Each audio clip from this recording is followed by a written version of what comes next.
So I think we set our stalls out that climate change in particular is really high on the agenda. Corporate as a civic ambition. And the local plan is probably the key thing in the next year for trying to realise that. I hate the term value engineering because in general there's no such thing as value engineering. It's cost cutting, isn't it? If you've taken out something that performs environmentally strongly, and you take it out of the scheme, you haven't value engineered it, you've just cut the cost of it.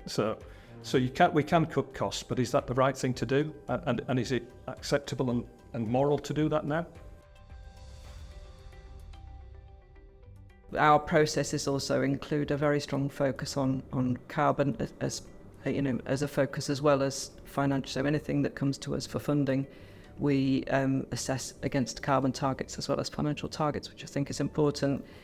That's good. We've been engaged as part of the Chamber Property Forum Steering Group with the Council about the local plan review and how that is going to impact in development in the city going forwards. And whilst we're all, very supportive of the aims and we absolutely agree that we need to do as much as we can, a lot of the discussion has been around about, one, the speed of the policy being brought in, and two, the cost of doing so.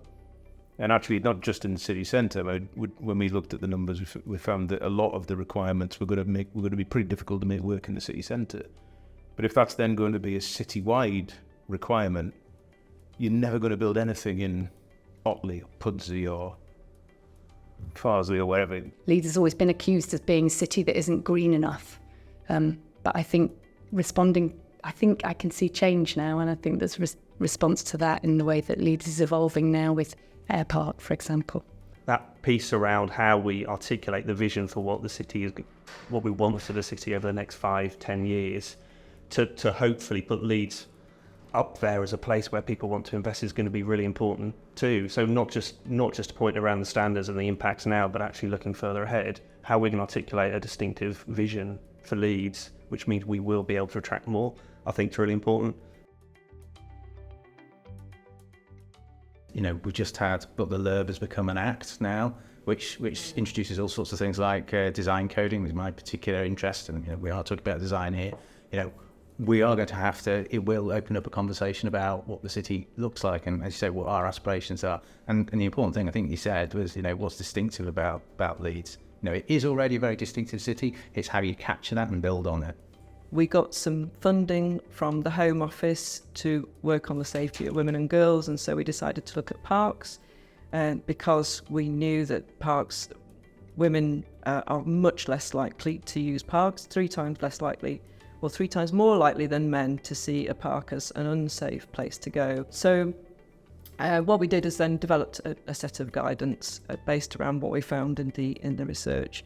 And that's sort of 10 principles of safety in parks, including kind of around 3 themes, one of which is awareness, so the design of the park, being able to see around you, one of which is that inclusion factor, that feeling welcome in a park, and the third one is the eyes on the street principle, the presence of authority figures and other people to make women feel safe. So we've been looking at alternative aggregates, for example, over on the Wellington Place scheme, we use a lightweight aggregate, sort of expanded polystyrene instead of your standard sand cement screed. Now that saved 400 tonnes of carbon across the job, in terms of the construction. Now that doesn't help the end use in terms of sort of the sort of ongoing running costs of a building, but in terms of construction, we can really keep that down. And then there's a lot of drive for air source heat pumps throughout. Looking at technology is coming on, so we're just challenging our supply chain to come with the best solutions to us so that we can deliver those for our clients. And again, we come to CapEx and OpEx, don't we, with SUDS and the nervousness about maintaining these things going forward. But in theory, it shouldn't be a different cost maintaining a SUDS system as it is a traditional drainage system. It's just maybe people need to be trained differently, or I've had schemes where people said we can't have this because we don't have any strimmers. And it is about tooling up the people who are going to be maintaining it in the right way, and training them up so that those skills are across the board. But there's certainly now more and more examples of SUDs, and we've got examples in Leeds city centre, haven't we, where it's working and it is providing across those criteria of water quality, water quantity, amenity, biodiversity. How can we ensure that people, the end users, the public, the occupiers, are involved in the design and it's designed around them and the way they live and how they feel about places? In our local nature recovery strategy, which we're writing at the moment, which will be published hopefully in spring 2025, we'll be talking about kind of that connection that's necessary between people and nature to foster that kind of value and hopefully avoid kind of vandalism of, we've seen some terrible significant event of vandalism of trees, but we'd be trying to kind of build that kind of focus on treasuring and fostering nature in our cities. The infrastructure of Leeds has never been great.